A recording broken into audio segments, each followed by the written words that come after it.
जय माता दी। जय माता दी। जय माता दी। तीसरा अध्याय, सेनापतियों सहित महिषासुर का वध।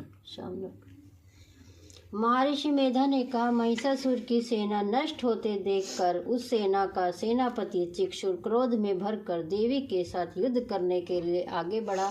वह देवी पर इस प्रकार बाणों की वर्षा करने लगा मानो सुमेरु पर्वत पानी की धार बरसा रहा हो। इस पर देवी ने अपने बाणों से उसके बाणों को काट डाला और उसके घोड़ों व सारथी को मार दिया। साथ ही उसके धनुष और उसकी अत्यंत ऊंची ध्वजा को भी काट कर नीचे गिरा दिया। उसका धनुष कट जाने के पश्चात उसके शरीर के अंगों को भी अपने बाणों से बींध दिया। धनुष रथ घोड़े सारथी के निकट नष्ट हो जाने पर वह असुर ढाल और तलवार लेकर देवी की ओर दौड़ा। उसने अपनी तीक्ष्ण धार वाली तलवार से देवी के सिंह के मस्तक पर प्रहार किया और बड़े वेग से देवी की बाईं भुजा पर वार किया, किंतु देवी की बाईं भुजा को छूते ही उस दैत्य की तलवार टूटकर 2 टुकड़े हो गई। इससे दैत्य ने क्रोध में भरकर शूल हाथ में लिया और उस भद्रकाली देवी की ओर फेंका। देवी की ओर आता हुआ वह शूल आकाश से गिरते हुए सूर्य के समान प्रज्वलित हो उठा। उस शूल को अपनी ओर आता हुआ देखकर देवी ने भी शूल छोड़ा और महाअसुर के शूल के 100 टुकड़े कर दिए और साथ ही महाअसुर के प्राण भी हर लिए। चिक्षुर के मरने पर देवताओं को दुख देने वाला चामर नामक दैत्य हाथी पर सवार होकर देवी से लड़ने के लिए आया और उसके आने के साथ ही शक्ति से प्रहार किया, किंतु देवी ने अपनी हुंकार से ही उसे तोड़कर पृथ्वी पर गिरा दिया।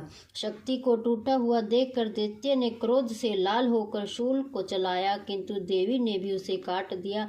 इतने में देवी का सिंह उछलकर हाथी के मस्तक पर सवार हो गया और दैत्य के साथ बहुत ही तीव्र युद्ध करने लगा। वे दोनों लड़ते हुए हाथी पर से पृथ्वी पर आ गिरे और दोनों बड़े क्रोध से लड़ने लगे।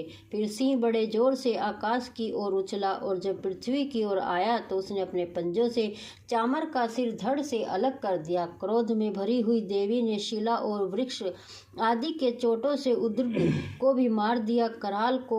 कराल भी दांतों, मुक्कों और थप्पड़ों से मृत्यु को प्राप्त हुआ। क्रुद्ध हुई देवी ने गदा के प्रहार से उद्यत दैत्य को मार गिराया। बंदीपाल से वाशकल को, बाणों से ताम्र तथा अंधक को मौत के घाट उतार दिया। 3 नेत्रों वाली परमेश्वरी ने त्रिशूल से उग्राश्य, उग्रवीर्य और महाहनु नामक राक्षसों को मार गिराया।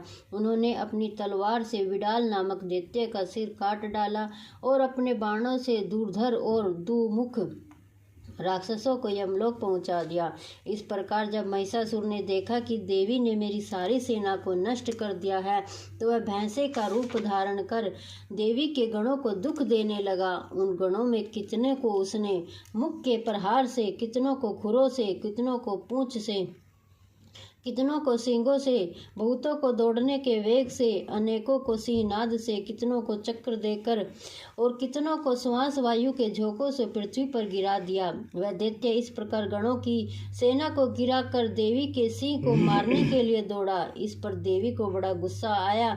उधर दैत्य भी गुस्से में भर देवी को खुरों से खोदने लगा तथा सींगों से पर्वतों को उखाड़ उखाड़ कर धरती पर फेंकने लगा और गर्जना करने लगा। महिषासुर के वेग से चक्कर देने के कारण पृथ्वी शुद्ध होकर फटने लगी। उसकी पूंछ से टकराकर समुद्र चारों ओर फैलने लगा। हिलते सींगों के आघात से मेघ खंड खंड हो गए और श्वास से आकाश में उड़ते पर्वत फटने लगे। इस तरह क्रोध में भरे हुए राक्षस को देख चंडिका को भी क्रोध आ गया और उसको मारने के लिए क्रोध में भर गई। देवी ने पांस फेंककर दैत्य को बांध दिया और उसके बंध जाने पर दैत्य का रूप त्याग दिया और सिंह का रूप धारण कर लिया। और जो ही देवी उसका सिर काटने के लिए तैयार हुई, उसने पुरुष का रूप बना लिया जो हाथ में तलवार लिए हुए था।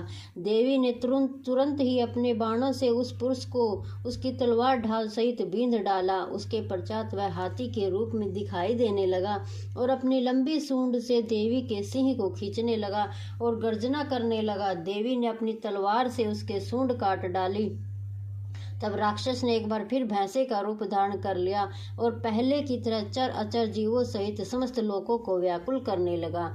इसके पश्चात क्रोध में भरी हुई देवी बारंबार उत्तम मधु का पान करने लगी और लाल लाल नेत्र करके हंसने लगी। उधर बल और मद से क्रुद्ध हुआ दैत्य भी गरजने लगा, अपने सींगों से देवी पर पर्वतों को फेंकने लगा और देवी अपने बाणों से फेंके हुए पर्वतों को चूर्ण करती हुई बोली, ओ मूर्ख, जब तक मैं मधुपान कर रही हूँ तब तक तू गर्जना कर ले। इसके पश्चात मेरे हाथों तेरी मृत्यु हो जाने पर देवता गर्जना करेंगे। महर्षि मेधा ने कहा। ऐसा कहकर देवी उछलकर उस दैत्य पर जा चढ़ी और उसको अपने पैरों से दबाकर शूल से उसके गले पर आघात किया। देवी के पैर के दबने पर भी दैत्य अपने दूसरे रूप से अपने मुख से बाहर होने लगा। वह आधा ही बाहर निकला था कि देवी ने अपने प्रभाव से उसे रोक दिया। जब वह आधा निकला हुआ ही युद्ध करने लगा तो देवी ने अपनी तलवार से उसका सिर काट दिया। इसके पश्चात सारी राक्षस सेना हाहाकार करती हुई वहां से भाग खड़ी हुई और सब देवता अत्यंत प्रसन्न हुए तथा ऋषियों महर्षियों सहित देवी की स्तुति करने लगे। गंधर्व राज गान करने लगे, वे अप्सराएं नृत्य करने लगी। जय मां वैष्णो देवी, जय माता दी, जय माता दी।